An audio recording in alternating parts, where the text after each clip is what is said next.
Hi hello అండి.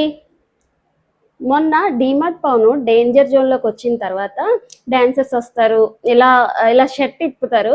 అక్కడ ఎవరి ఫోటో ఉంటే వాళ్ళు సేఫ్ అంటారు.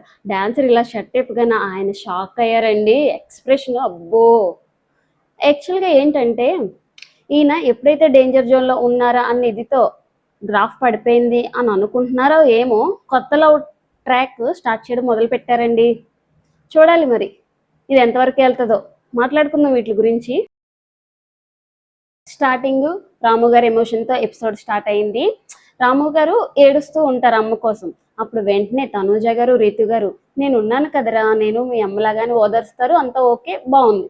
తర్వాత రాము గారు హరీష్ గారితో అంటారు, నేనే స్వయంగా ఫుడ్ చేశాను, తినండి, చాలా బాగుంది అంటారు. అప్పుడు వెంటనే హరీష్ గారు, నేను తిన్ను, చూస్తుంటేనే అర్థమైపోతుంది మీ ఎంత బాగుంటుంది అనేసి అన్నారు.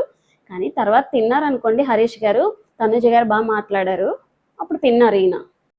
నిన్న ఎపిసోడ్ అంతా లవ్ లవ్ లవ్ వీటి గురించి అసలు మాట్లాడుకుందాం మనం. ఒక ట్రయాంగిల్ లవ్ స్టోరీ లాగా అనిపించింది. తనూజ రీతుకి ఎన్నిసార్లు చెప్పావు ఇష్టమని అని అడిగారు పవన్ కళ్యాణ్. అవన్నీ లెక్క పెట్టుకోలేదు అంటారు. చాలా బాగా సిల్లిగా చెప్పారనిపించింది. ఇష్టం ఉందంటాడు, ఇష్టం లేదంటాడు, ఉండి ఉండలేనట్టు తెలిసిపోతుంది. ఆ బ్లష్ అవ్వడం, సిగ్గుపడడం. అయినా ఇమాన్యువల్ గారు అడుగుతారు రీతుని, పవన్లో నీకు నచ్చిన 5 బెస్ట్ క్వాలిటీస్ చెప్పమని. అంటే ఈవిడ మురిసిపోతారు, ఆయన మురిసిపోతారు. నాకైతే ఏంటిది, నాకేంటిది అనిపించింది. తర్వాత ఇమాన్యువల్ గారు తనుజ గారితో ఫన్నీ ఫోన్ కాల్ మాట్లాడతారండి. చాలా ఫన్నీగా ఉంది. ఈయన కమీడియన్గా ఎంటర్ అయినా సరే ఓన్లీ కామెడీ కాకుండా గేమ్స్ బాగా ఆడుతున్నారు, స్ట్రాటజీస్ బాగా చేస్తున్నారు. ఓవరాల్గా చాలా బాగా ఆడుతున్నారు అనిపించిందండి నాకైతే. తర్వాత తనూజ గారు హరీష్ గారి దగ్గరికి వచ్చి, ఏమైందండి, ఇది గేమ్ కదా అంటారు. వెంటనే హరీష్ గారు, నాకు కోపం వస్తే అంతే అండి, నాకు పర్సనల్గా ఎవరి మీద కోపం ఉండదు అంటే, ఇక్కడ తనూజ గారు చాలా నీట్గా మాట్లాడారు అనిపించింది. మీరు కోపంగా ఉంటారు, కానీ మీ దగ్గరికి రావాలంటేనే భయం వేస్తుంది అంటారు. కానీ మీరు ఎంత కోపపడతారో అంతే ఫాస్ట్గా కూల్ అయిపోతారు అని చెప్తారండి. పాజిటివ్ నెగిటివ్ చెప్తూ చాలా బాగా మాట్లాడారు. కొంచెం నవ్వుతూ మాట్లాడుకున్నారు కన్వర్జేషన్ ఇక్కడ. ఎవరైతే చిరాకు ఫేసు, అన్నం పెడితే నవ్వుతూ పెట్టాలి, అన్నపూర్ణలా పెట్టాలి అని అన్నారో ఆ నెగిటివ్ మాటలన్నింటినీ పాజిటివ్గా మార్చుకున్నారు తనుజ గారు. అలిగిన హరీష్ గారిని బతిమిలాడి మరీ ఫుడ్ పెట్టారు. ఇక్కడైతే నిజంగా నాకు అన్నపూర్ణలాగే కనిపించారు. కెప్టెన్ సంజన గారు, నాకు అందరూ ఒకటే అంటారు. ఇక్కడ ప్రమోషన్ బోర్డు పెట్టారు, తన ఫోటో పెట్టి మాట్లాడతారు. ఇక్కడ నాకు అందరూ ఒకటే, టెనెన్స్ బానిసలు కాదు, కామనర్ సెలబ్రిటీస్ అని వేరు వేరు లేరు అని చెప్తారు.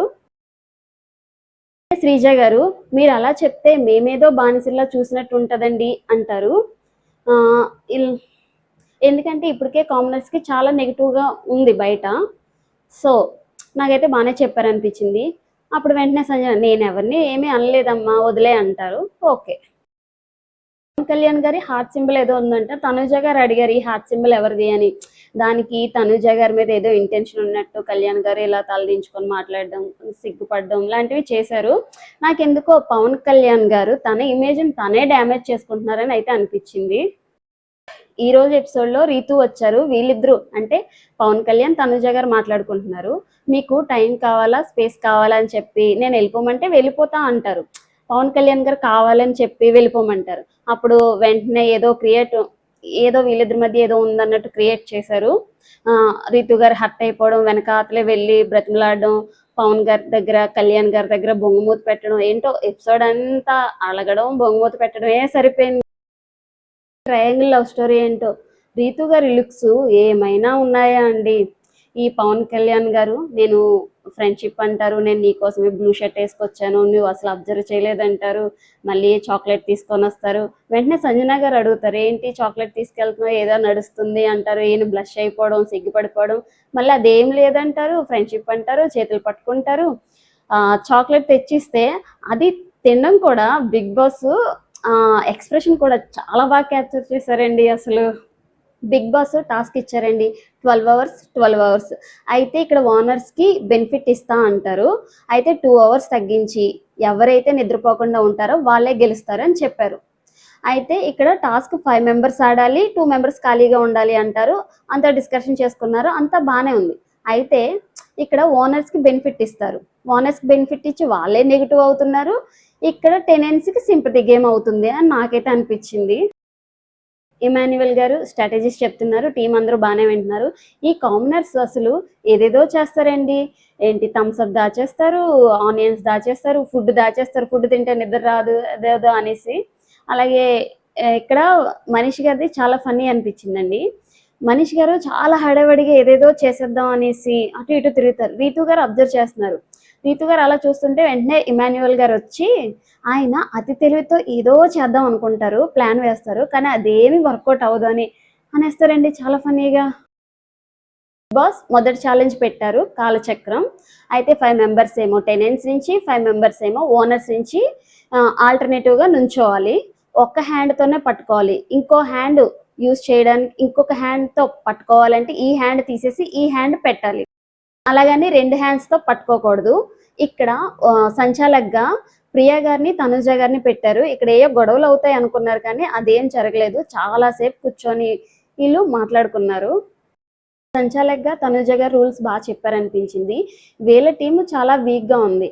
యాక్చువల్గా ఫుడ్ కోసం భరణి గారిని పర్మనెంట్ ఓనర్గా పంపించారు, కానీ ఆయన ఫిజికల్గా చాలా ఫిట్. అయితే ఆయన్ని పర్మనెంట్ ఓనర్గా కాకుండా వీళ్ళ టీంలో ఉంచుకొని వేరే వాళ్ళని పర్మనెంట్ ఓనర్గా పంపించుంటే చాలా బాగుండు అనిపించింది. ఇక్కడ 10 మంది నుంచున్నారు, బజర్ స్టార్ట్ అయింది. ఇక్కడ ఇమాన్యువల్ గారు చాలా బాగా అనిపించింది. భరణి గారు ఇమాన్యువల్ గారిని ఆపుతుంటే టీషర్ట్ తీసుకొని మరీ వచ్చారండి. వచ్చి శ్రీజ గారు కొంచెం సన్నంగా ఉంటారు కదా, ఆమె విసిరి అలా లాగేశారు. అయితే వెంటనే మళ్ళీ భరణి గారు ఇమాన్యువల్ గారు అలా హోల్డ్ చేసి పట్టుకొని ఉంటారు ఎండ్ వరకుని. అందరూ అడుగుతారు సంచాలక్, ఆర్ యూ ఓకేనా అంటే ఇమాన్యువల్ గారు ఓకే అంటారు. లాస్ట్ వరకు సంజన గారు, సుమన్ శెట్టి గారు ఉన్నారు. కొంతసేపటికి సంజన గారు కూడా ఓడిపోయారు. అయితే ఈ పక్కన సుమన్ గారు, ఆ పక్కన కళ్యాణ్ అండ్ పవన్ గారు ఉన్నారు. అయితే కళ్యాణ్ 2 చేతులతో పట్టుకుంటారు. ఈ నేటబ్బా మొన్న కూడా చేయి పెట్టి పట్టలేదంటారు, 2 చేతులు పెట్టదంటే పట్టేసుకుంటారంటే వీళ్ళు సంచాలకులు ఇద్దరు మాట్లాడుకున్నారంట. ఏంటి 3 సెకండ్స్ ఇలా పట్టుకోవచ్చు అనేసి. ఇలా పట్టుకొని వెంటనే తీసేశారు. దానికి తనుజ గారు అవుట్ అని చెప్పలేదు, ఓకే అనేసారు. అయితే చాలా బాగా అనిపించిందండి సుమన్ శెట్టి గారి మీద. పవన్ చాలా రూడ్గా ఆడారనిపించింది. కాసేపు ఆగితే ఆయనే ఆగిపోతారు, కానీ పవన్ ఆయన్ని కాలు పట్టుకొని లాగి విసిరేశారండి అవతలికి. కొంచెం కూడా కన్సర్న్ లేదు. పోనీ గేమా టఫ్గా లేదు, పోనీ ఆయన టీంలో అందరూ గెలిచేస్తారా అంటే చివరికి ఉన్నది ఆయన ఒక్కరే. ఆయన అవుట్ అయిపోతారు, కానీ అంత లాగి విసిరేయాల్సినంత అవసరం ఏమొచ్చింది? కానీ సుమన్ శెట్టి గారు మాత్రం చాలా బాగా ఆడారనిపించింది. ఇక్కడ పవన్ ఇక్కడ పులిహోర మిక్సింగ్ చేయడంలో కానీ లేదా ఈ టాస్క్లో రూడ్ బిహేవియర్ కానీ ఏది కరెక్ట్గా లేదండి. తన ఇమేజ్ని తనే డ్యామేజ్ చేసుకుంటున్నట్టయితే అనిపిస్తుంది. ఇమాన్యువల్ గారు, రీతు, తనూజ గారు కూర్చొని మాట్లాడుకుంటున్నారు. ఇక్కడ ఇమాన్యువల్ గారు కొంచెం ఎమోషనల్ అయ్యారు. ఏంటి అంటే నాకు షేర్ చేసుకోవడానికి ఎవరో పర్సన్స్ లేరు అని. ఎందుకంటే తనూజ గారు పవన్ కళ్యాణ్ గారితో ఫ్రెండ్షిప్ బాండింగ్ అవుతుంది, అలాగే రీతు గారు కళ్యాణ్ గారితో బాండింగ్స్ పెరిగాయి. సో అందుకని కొంచెం ఎమోషనల్ అయ్యారు. తర్వాత వీళ్ళందరూ బాగానే కూల్గా మాట్లాడుకున్నారు, అంతా ఓకే అయిపోయింది. సంజన గారు ఇక్కడ నేను చెప్పిందే చేయాలి అన్న చిన్న ఇదితో ఉన్నారు కెప్టెన్గా. అంటే మరీ అంత వరస్ట్ ఏం కాదులేండి. సంజన గారు కెప్టెన్గా సుమన్ శెట్టి గారికి అసిస్టెంట్ కుక్ ఇచ్చారు. అయితే ఈయనకి ఆల్రెడీ బిగ్ బాంబ్ ఉంది, కానీ పర్వాలేదు ఇదే చేయండి అంటారు. కానీ సుమన్ శెట్టి గారు బిగ్ బాంబు ఇది అసిస్టెంట్ కుక్ 2 చేస్తా అంటారు. సంజన గారు ఇక్కడ నేను చెప్పిందే చేయాలి అన్న చిన్న ఇదితో ఉన్నారు కెప్టెన్గా. అంటే మరీ అంత వరస్ట్ ఏం కాదులేండి.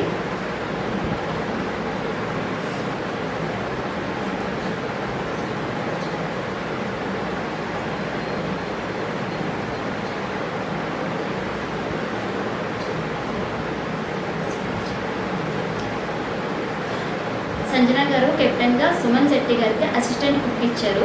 అయితే ఈయనకి ఆల్రెడీ బిగ్ బాంబ్ ఉంది, కానీ పర్వాలేదు ఇదే చేయండి అంటారు. కానీ సుమన్ శెట్టి గారు బిగ్ బాంబు ఇది అసిస్టెంట్ కుక్ 2 చేస్తా అంటారు. ఇక్కడ హరీష్ గారు ఎమాన్యువల్ గారు చాలా బాగా మాట్లాడారు. ఏంటంటే బిగ్ బాంబు ఖచ్చితంగా చేయాల్సిందే, చేయకుండా ఉండడానికి లేదు అంటారు. అప్పుడు తర్వాత ఇమాన్యువల్ గారికి అసిస్టెంట్ కుక్ బ్యాచ్ ఇచ్చారు. ఇక్కడ అంతా ఓకే. చూసారు కదండి. మరింత కంటెంట్ కోసం మన ఛానల్ని ఎవరైనా చూడని వాళ్ళు ఉంటే చూడండి, చూసిన వాళ్ళు సబ్స్క్రైబ్ చేయండి. Please like, share, subscribe.